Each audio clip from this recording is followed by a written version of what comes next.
السلام عليكم ورحمة الله تعالى وبركاته. الحمد لله رب العالمين والعاقبة للمتقين والصلاة والسلام على سيدنا محمد وعلى آله وأصحابه أجمعين. أما بعد، فقد قال الله تعالى في القرآن الكريم بعد أعوذ بالله من الشيطان الرجيم بفضل بسم الله الرحمن الرحيم. يرفع الله الذين آمنوا منكم والذين أوتوا العلم درجات. صدق الله العلي العظيم. وقال نبينا صلى الله عليه وسلم: اغض عالما أو متعلما أو مستمعا أو محبا ولا تكن الخامسة، أو كما قال عليه الصلاة والسلام. புகழும் புகழ்ச்சியும் ஏகீரோனாகிய அல்லாஹ் ஒருவன் மீது உண்டாகட்டுமாக.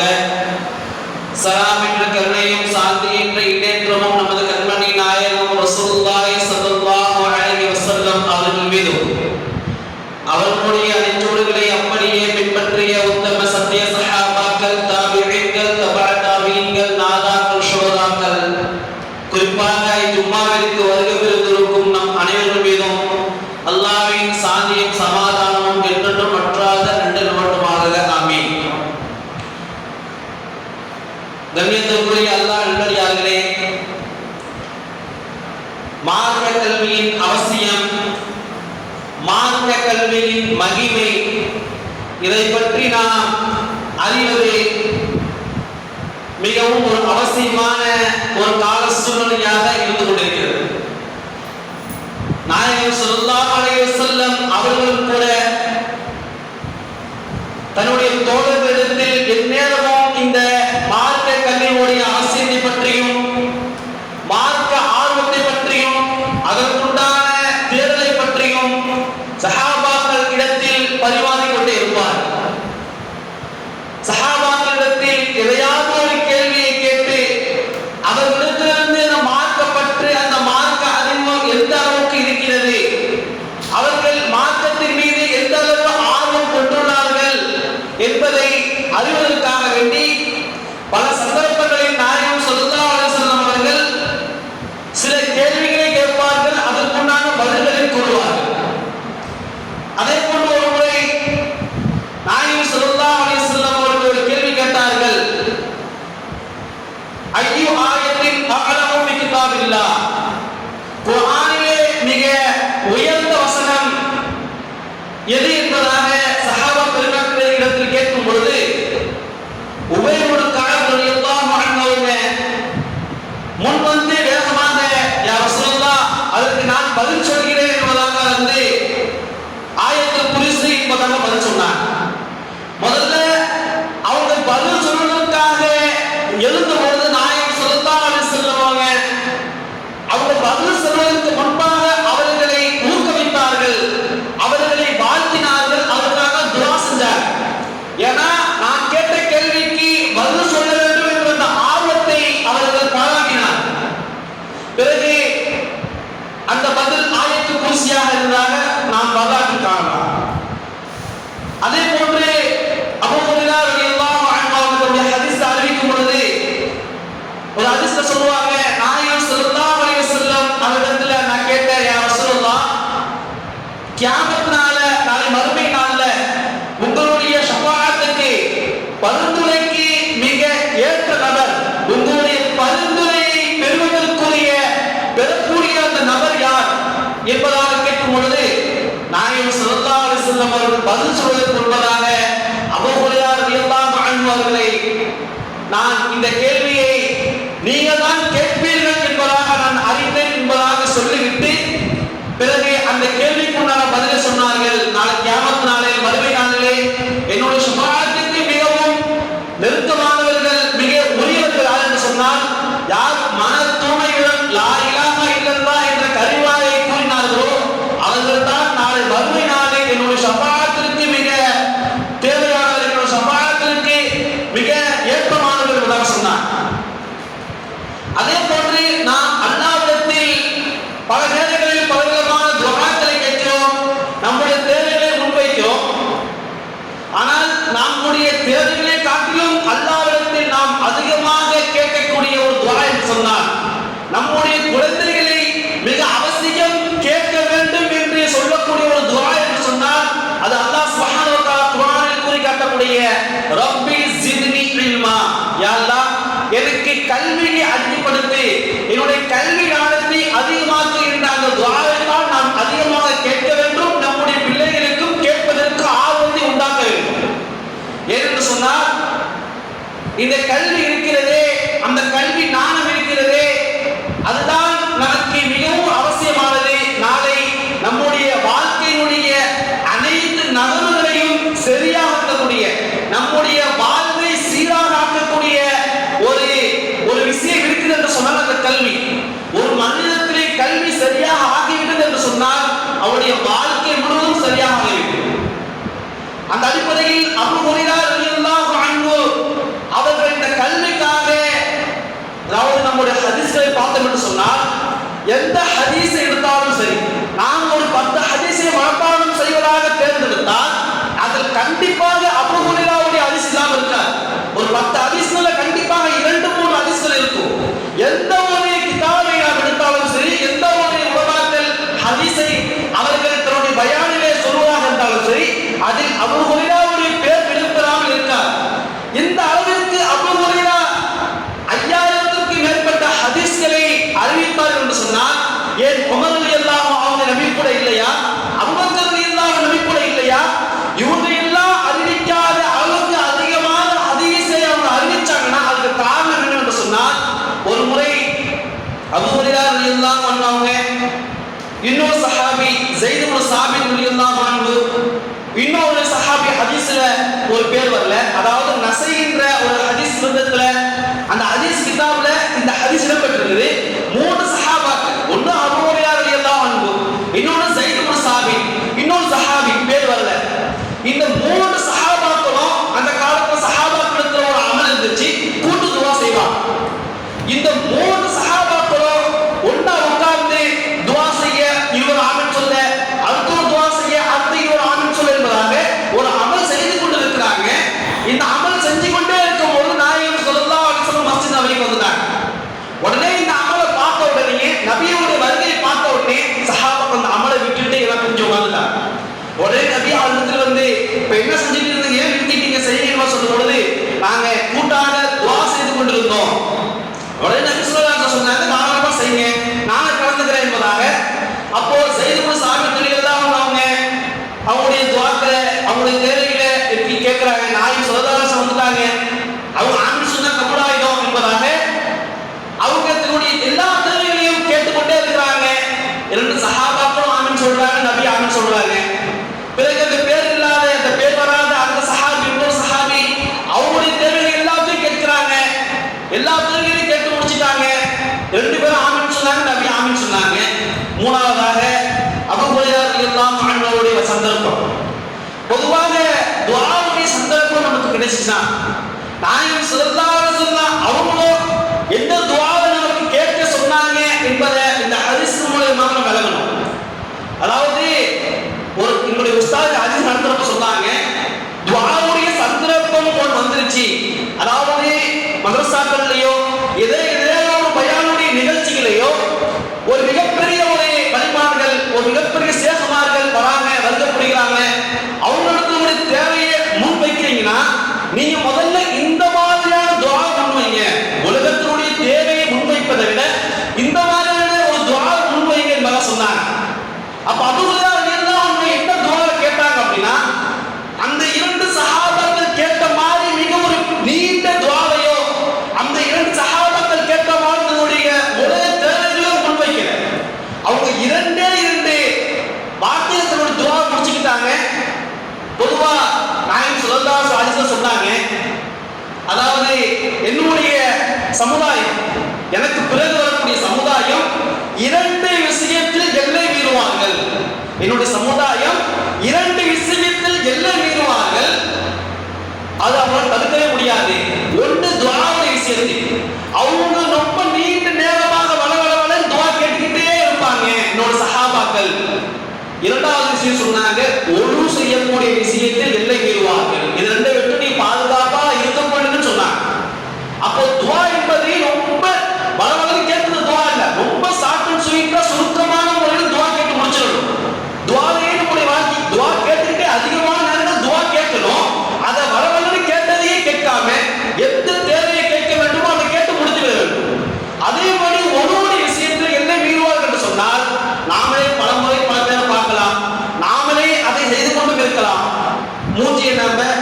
3 முறை கழுகணும், அதான் சுன்னத்.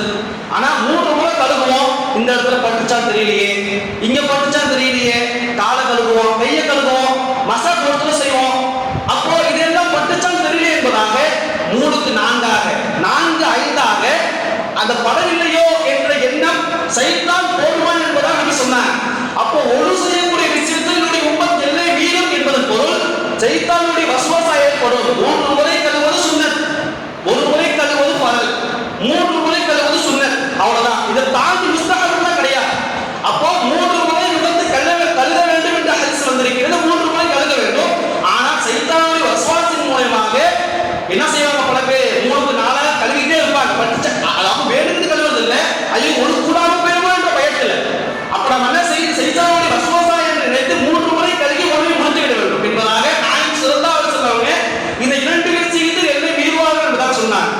அப்போ அவங்க என்ன துவா கேட்டாங்கன்னா 2 வாக்கியம் தான். முதல்ல கேட்டாங்க, அல்லாஹும்ம இன்னி அஸ்அலுக மா சஅலக மா சாஹிபாய, யா அல்லாஹ் என்னுடைய 2 தோழர்கள் இதற்கு முன்பாக என்னெல்லாம் கேட்டாங்களோ அனைத்தையும் கொடு. முடிச்சிட்டாங்க. அவங்க கேட்ட எல்லா விஷயங்களும் அடங்கிருச்சு. என்னுடைய 2 தோழர்கள் இதற்கு முன்னாடி ஒன்றத்துல எந்த திருப்பி கேட்க அவசியம் இல்லை. அவங்க என்ன கேட்டாங்க அல்லாஹ் தெரியாம இருக்கும் போதா 2 வாக்கியத்தில் முடிச்சிட்டாங்க. என்னுடைய 2 தோழர்கள் எதெல்லாம் கேட்டாங்களோ அது அனைத்தையும் நீ கொடு என்பதாக சொன்னாங்க. நபி ஆமீன் சொல்றாங்க. அடுத்தபடியாக ஒரு துவா கேட்டாங்க. இந்த துவாவைத்தான் நம்முடைய பிள்ளைகளுக்கு நாம் கற்றுக் கொடுக்க வேண்டும். இந்த துவாவை கேட்பதாகத்தான் ஹதீஸ்கள் அதிகமாக வந்திருக்கிறது. இப்படியாப்பட்ட துவாக்களை நாம் அதிகமாக கேட்க வேண்டும். அப்படி 2வது என்ன கேட்டாங்கன்னா, வ அஸ்அலுக லா இல்மன் இன்ஷா, யா அல்லாஹ் எனக்கு கல்வியை கொடு, அந்த கல்வி மறக்க கூடாது, மறக்காத கல்வியை கொடு. ஏன்னா நம்மளும் வாரம் பயான் செய்வோம், பல பயான்களை வீடியோக்களை யூடியூப்ல கேட்கிறோம், பல பயான் நிகழ்ச்சிகளுக்கு போறோம். எத்தனையோ ஹதீஸ்கள் அங்கு சொல்லப்படுது, எத்தனையோ மார்க்க சட்டங்கள் சொல்லப்படுது, எத்தனையோ அமல்கள் சொல்லப்படுது. நாம கேட்போம், 6 வயதுக்கும் இதை செய்யலாங்கிற இனியத்து வைப்போம். ஆனா சில நாட்கள்ல அப்படி ஒரு கேட்போமா என்பதாக தெரியாத அளவுக்கு மறந்துடுவோம். இப்படியாப்பட்ட கல்வியை விட்டு பாதுகாப்பு தேட வேண்டும். நாயகம் சொன்னாங்க, மறதியினுடைய கல்வியை விட்டு நீங்க பாதுகாப்பு தேடிக் கொள்ளுங்க. அப்ப நாம ஒரு கல்வினா மதரசாக்கள்ல போய் படிப்பது மட்டும் கல்வி இல்லை. நாம் பயான் நிகழ்ச்சிகள் சொல்றோம், அங்க ஹதீஸ்ல கேட்கிறோம், அது நமக்கு கல்வி. அங்க மசாயில் சொல்றாங்க, அது ஒரு கல்வி. தாலீம் படிக்கிறோம், அதை கேட்கிறோம், அது ஒரு கல்வி. இது எல்லாம் கல்விதான். அப்போ அந்த கல்வி நமக்கு மறக்க கூடாது. நாயகம் ஸல்லல்லாஹு அலைஹி வஸல்லம் இடத்துல அபூ ஹுரைரா ரலியல்லாஹு அன்ஹு கேட்ட ஒரு அருமையான துஆ, யா அல்லாஹ் எனக்கு கல்வியை கொடு, ஆனா அந்த கல்வி மறக்க கூடாது என்பதை துஆ செஞ்சாங்க. அப்போ நம்முடைய பிள்ளைகளுக்கும் இப்படியாப்பட்ட கல்வியை நாம கேட்கிறோம். கேட்பதற்கு ஆர்வத்தை உண்டாக்கும் இப்படியாப்பட்ட துஆக்களை சொல்லிக் கொடுக்கணும். அப்போ அபூ ஹுரைரா ரலியல்லாஹு அன்ஹு இந்த அளவிற்கு 5000க்கு மேற்பட்ட ஹதீஸை அறிவிச்சாங்கன்னா அதற்கு முதல் காரணம் இப்படியாப்பட்ட துஆ செஞ்சாங்க. நபி ஆமீன் சொன்னாங்க. எந்த ஒரு விஷயமும் அவங்களுக்கு மறக்காது. அவங்க ஏதாவது ஒரு கல்வியை நபியிடத்திலிருந்து ஒரு ஹதீஸையோ ஒரு மார்க்க சட்டங்களையும் கேட்டாங்கன்னா அப்படியே ஞாபகமாக இருக்கும். அவங்க அதை அறிவிச்சுவாங்க. ஆனா அபூபக்கர் ரலியல்லாஹு உமர் ரலியல்லாஹு அவங்க பலவிதமான ஹதீஸ்களை அறிவிச்சாங்க. ஆனா பலவிதமான ஹதீஸ்களை அறிவிப்பதற்கு பயந்தாங்க. ஏன்? அது தப்பாக ஆகிவிடுமோ, அது தப்பாக ஆகி 4 மறுபடியும் மாற்றிடுமோ பயத்தினால பல ஹதீஸ்களை அறிவிப்பதற்கு தயங்கினாங்க.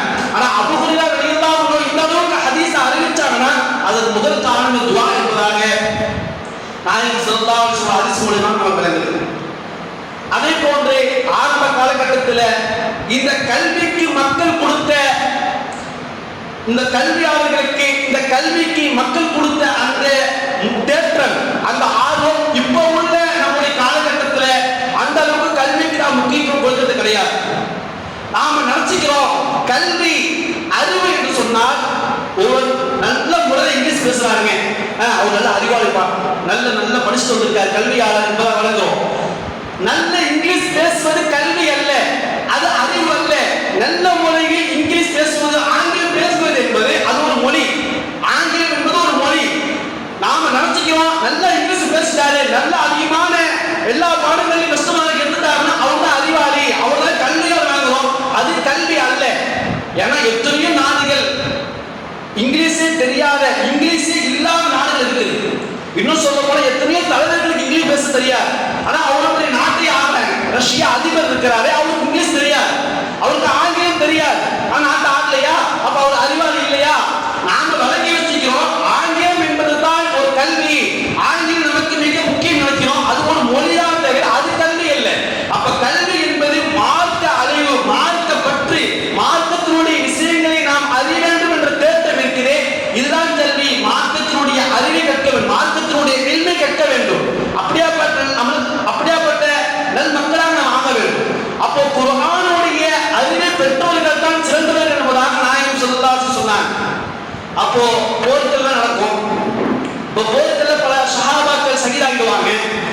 அப்ப சஹீஹாக்கக்கூடிய சன்னல்ல ஒரே கபூர்ல பல சஹாபாக்களை ஒன்னாக அடக்கம் செய்வாங்க.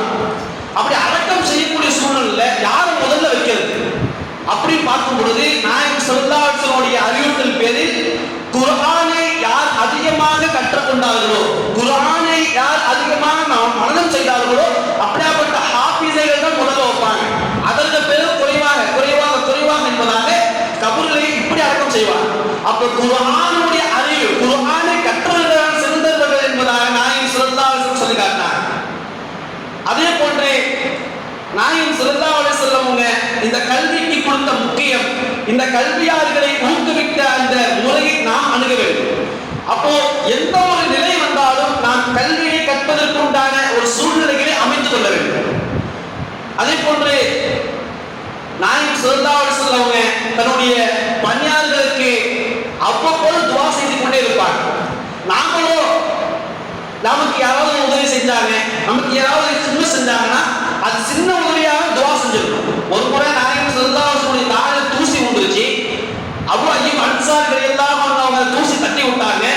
உடனே நாயகம் ஸல்லல்லாஹு அலைஹி வஸல்லம் துஆ செஞ்சாங்க, யா அல்லாஹ் என்னுடைய தாடியில் இந்த தூசியை அபூ அய்யூப் அன்சாரி தட்டிக்கிட்டாரு, இவருடைய வாழ்க்கையில் வரக்கூடிய அனைத்து பலா முசீபத்துகளின் கஷ்டங்களையும் நீ துரத்தி விடுவாய் என்று துஆ செஞ்சார்.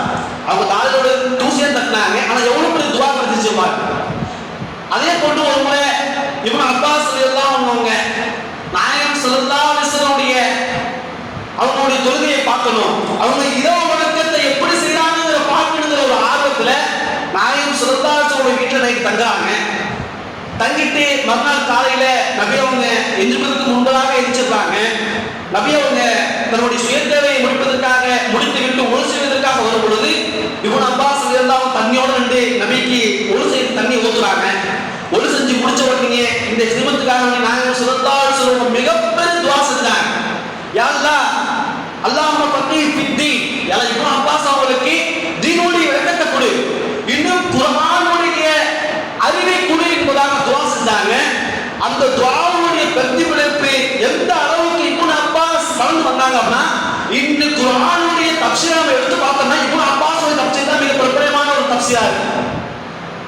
இன்னும் சஹாபாக்களுடைய காலத்துல உமர் ரலியல்லாஹு அன்ஹு ஆட்சியில அந்த குர்ஆனுடைய விரிவுரையாளர்களுடைய இந்த எண்ணிக்கையில இப்னு அப்பாஸ் தான் இருந்தாங்க. அதே போன்று மிக மூத்த சஹாபா பெருமக்கள் இருக்கக்கூடிய சபையில இப்னு அப்பாஸுக்கு ஒரு முன் தனி இடத்தை உமர் ரலியல்லாஹு ஒதுக்குவாங்க. மற்ற சஹாபாக்களுக்கு இது வெறுப்பா இருக்கும். எப்ப மூத்த சஹாபாக்கள் இருக்கிறாங்க, ஒரு சின்ன பையன் அவரு போய் உமருடைய பக்கத்தில் இருக்கிறாரு, அந்த இல்முடைய தேர்தல் அந்த சபையில இருக்கிறாரு என்று சில சஹாபாக்களுக்கு இந்த ஒரு சலசலப்பு இருந்துச்சு. இதை தெளிவுபடுத்துவதற்காக ஒரு சூழ்நிலை வந்துச்சு. எல்லா சஹாபாக்கள் ஒன்று கூடினாங்க. அப்போ உமர் ரலியல்லாஹு அன்ஹு அவங்க ஒரு விவாதத்தை எடுத்து வைக்கிறாங்க. லைலத்துல் கத்ர் என்ற ஒரு இரவு இருக்குது ரமலான் மாசத்துல. அந்த இரவுல யார் வணங்குவாங்களோ அவங்களுக்கு 1000 மாதத்தை விட சிறந்த ஒரு மாதம், 1000 மாதங்கள் வழங்கினா என்ன நன்மை கிடைக்குமோ அவ்வளவு நன்மை கிடைக்கும். அந்த அளவுக்கு பிரபலமான ஒரு இரவு. ஆனா அந்த இரவு எது என்பதாக நாயகம் ஸல்லல்லாஹு அலைஹி வஸல்லம் சொல்லல. அது கடைசி பத்துல ஒற்றைப்பட இருக்கிட்டு போயிட்டாங்க.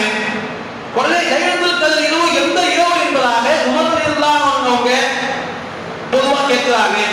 எல்லா மூத்த சஹாபாக்களும் அவங்க தன்னுடைய அறிவுக்கு ஏற்ற மாதிரி பதில் சொல்லிட்டு போயிட்டாங்க. இப்னு அப்பாஸ் கேட்கிறாங்க கடைசியா, இந்த மாதிரி லைலத்துல் கத்ர் இரவு இருக்குது, அது எந்த இரவு என்பதாக. உடனே இப்னு அப்பாஸ் ரலியல்லாஹு அன்ஹு சொன்னாங்க, லைலத்துல் கத்ருடைய இரவு 27வது இரவாக இருக்கலாம். உடனே உமர் ரலியல்லாஹு கேட்டாங்க, அது கன்ஃபார்மா சொல்ல முடியாதுதான், ஆனா 27வது இரவாக இருக்கலாம் என்று சொல்றீங்க, இதுக்கு ஆதாரத்தோட சொல்லணும். நீங்க சொல்லும் பொழுது இப்னு அப்பாஸ் ரலியல்லாஹு அன்ஹு சொன்னாங்க. இத பார்த்து மற்ற சஹாபாக்கள் ஆச்சரியப்பட்டாங்க. அப்ப இப்னு அப்பாஸ் சொன்னாங்க, 27வது இரவாக இருக்கலாம் சொன்னதற்கு காரணம் நபி ஸல்லல்லாஹு அலைஹி வஸல்லம் கடைசி 10 சொல்லிட்டாங்க. அந்த கடைசி 10 அது ஒற்றைப்படை சொல்லிட்டாங்க. அந்த ஒற்றைப்படையில 27 நான் ஏன் சொன்னா, அல்லாஹ்வுக்கு 7 என்பது பிடித்தமானது. ஏன்னா அல்லாஹ் சுப்ஹானஹு வ தஆலா வானத்தை 7 நாள்ல படைச்சான், இந்த பூமியை 7 நாள்ல படைச்சான், மனிதனை 7 கட்டங்களாக படைச்சான். அதே மாதிரி மனிதனுடைய அந்த உணவு வகைகளை 7ஆக ஆக்கினான். அதே போன்று நாளை நம்ம மக்காவில அந்த தவாஃப் சுற்றக்கூடிய சுத்த 7ஆக ஆக்கினான். சொன்னாங்கன்னா திருமணம் செய்யக்கூடாத ஒரு உறவு முறை என்பது 7 என்பதாக 7 7 7 என்பதற்கு பலவிதமான ஆவணத்தை சொட்டு வந்து நாங்க சொன்னாங்க. இதன் காரணமாக தான் சொல்றேன் 27 என்பதாக. உடனே மற்ற சஹாபாக்கள் எல்லாம் ரொம்ப அதிர்ச்சி அடைஞ்சு போனாங்க. உமர் சொன்னாங்க இதன் காரணமாகத்தான், இந்த அறிவு இருப்பதன் காரணமாகத்தான் ஒரு பக்கத்தில் வச்சிருக்கேன் என்பதாக சொன்னாங்க. அப்போ இந்த அளவுக்கு அந்த குர்ஆன் மீது ஒரு தேடல், இதற்கு காரணம் நாயகம் செஞ்ச துஆ. அப்போ நம்முடைய பிள்ளைகளுக்கும் இந்த இல்மினுடைய துஆவை நாம் கற்றுத்தர வேண்டும். அதே போன்று இமாம் மாலிக் ரஹ்மத்துல்லாஹி அலைஹி அவங்க இதுக்கு முன்னாடி போன வாரம் சொன்னேன், அதாவது ஹாரூன் ரஷீதுடைய மன்னர் தன்னுடைய ஹஜ்ஜுக்கு போனாங்க. அப்போ அந்த ஹஜ்ஜுக்கு ஒரு சந்தேகம் வந்துருச்சு. அப்போ அத்தா இப்னு அபீ ரபாஹ் இடத்துல கேட்டாங்க என்பதாக போன வாரம் பார்த்தோம். அதே போன்று அதே ஹாரூன் ரஷீதுடைய மன்னர் தன்னுடைய பிள்ளைகளுக்கு இல்மை கற்றுக் கொடுக்க வேண்டும், ஒரு சிறந்த ஆசிரியரை நாம் நியமிக்க வேண்டும் என்பதாக அப்போது அந்த காலத்தில் இமாம் மாலிக் ரஹ்மத்துல்லாஹி அலைஹி சிறந்த ஒரு ஆசிரியராக விளங்கினார். அப்போ நம்முடைய பிள்ளைகள் இமாம் மாலிக் இடத்துல கல்வி கற்றாங்கன்னா மிக சிறந்தவராக வருவாங்க என்பதாக சொல்லி மாலிக் ரஹ்மத்துல்லாஹி அவர்கள் லெட்டர் எழுதுறாங்க, இந்த மாதிரி என்னுடைய இரு பிள்ளைகளுக்கு நீங்க தான் கல்வி கற்றுக் கொடுக்கணும், ஊருக்கு வாங்க. உடனே இமாம் மாலிக் ரஹ்மத்துல்லாஹி அலைஹி சொன்னாங்க, நான் பல நாடுகளுக்கு போய் சுத்திட்டு வந்துட்டேன், என்னுடைய கடைசி வாழ்க்கையை மதீனாவில் கழிக்கணும், நாயகம் ஸல்லல்லாஹு அலைஹி வஸல்லம் அந்த ஊர்ல நான் கழிக்கணும்னு முடிவு செஞ்சுட்டேன், என்னால் வர முடியாது.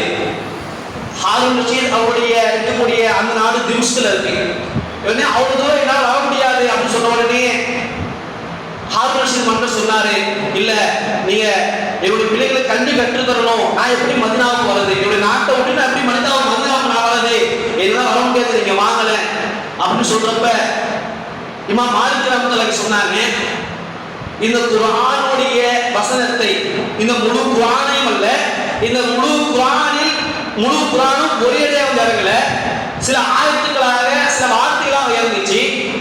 ஒரு குறிப்பிட்ட ஒரு ஆயத்தை குறிப்பிட்டு சொன்னாங்க. குர்ஆன்ல ஒரு ஆயத்து வருது, கைர ஊரில் வளர் என்று ஒரு ஆயத்து, அதாவது அந்த முழு ஆயத்துல ஒரு வார்த்தை கைர ஊரில் வளர் என்ற ஒரு வார்த்தையை மட்டும் இறப்பதற்காக 7 வானங்களில் இருந்து அந்த அல்லாஹ்வுடைய சொல்லை எடுத்துட்டு ஜிப்ரீல் அலைஹிஸ்ஸலாம் கீழே பூமிக்கு வந்து இந்த உம்மத்துக்காக இந்த இல்மை இந்த ஷரியத்தை கொண்டு வந்து சேர்க்கும் பொழுது ஒரு நாட்டை விட்டு இன்னொரு நாட்டுக்கு இருந்து வர முடியாது கல்வி கேட்பதற்கு.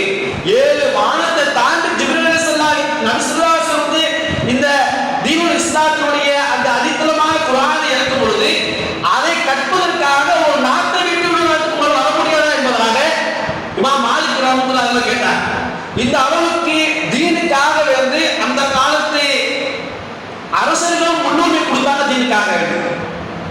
அதே போன்று இந்த மார்க்க இல்மு என்பதற்கு அந்த இல்மு நமக்கு மிக அவசியம். அது இல்லை என்றால் மிகப்பெரிய நஷ்டத்துக்குரியதாக ஆகிடும். ஒரு முறை சஹாபா பெருமக்கள் யுத்தத்துக்காக போறாங்க. யுத்தத்துக்கு போயிட்டு திருப்பி மறுநாள் ஊர் வரப்போறாங்க. யுத்தம் முடிஞ்சிருச்சு, ஒரு இரவாயிருச்சு, நைட்டு அங்கே தூங்கிட்டு காலையில் போலாம் அப்படின்னு சொல்லிட்டு ஒரு காலையில் நைட்டு அங்கே தங்கியிருந்தாங்க. அப்போ ஒரு நபருக்கு உடம்பு முழுக்க காயம், அந்த போர்ல உடம்பு முழுக்க காயமா இருக்குது, தூங்கி எந்திரிக்கிறாரு, அவருக்கு குளிப்பு கடமையாயிருச்சு.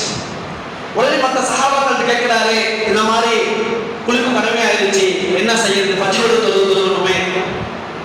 மார்க்க அறிவு இல்லாத காரணமாக, மார்க்க விளக்கம் இல்லாத காரணமாக அந்த சஹாபா பெருமக்கள் குளிப்பு கடமையாச்சுன்னா குளிச்சுதான் ஆகணும், குளிக்கணும்டா குளிக்க கூடாது, கண்டிப்பா குளிச்சிடணும்னு சொல்லிட்டாங்க.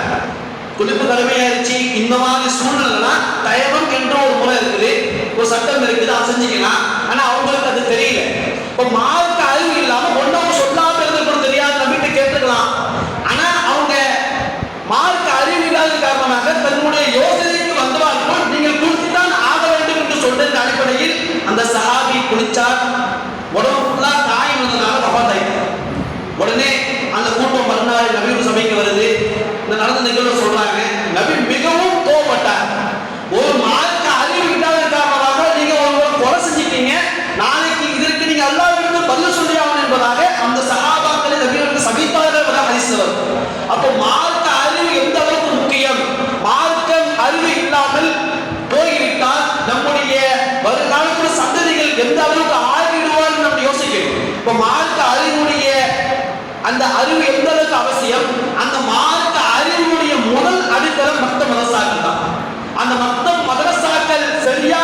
சொன்னால் மக்தபுடைய மாணவர்கள் சரியான முறையில் மக்தப் உட்கார்ந்த இந்த இல்மை கற்றுக்கொண்டார்கள் என்று சொன்னால் நம்முடைய சமுதாயம் மிக ஒரு தெளிவான சமுதாயமாக இருக்கும்.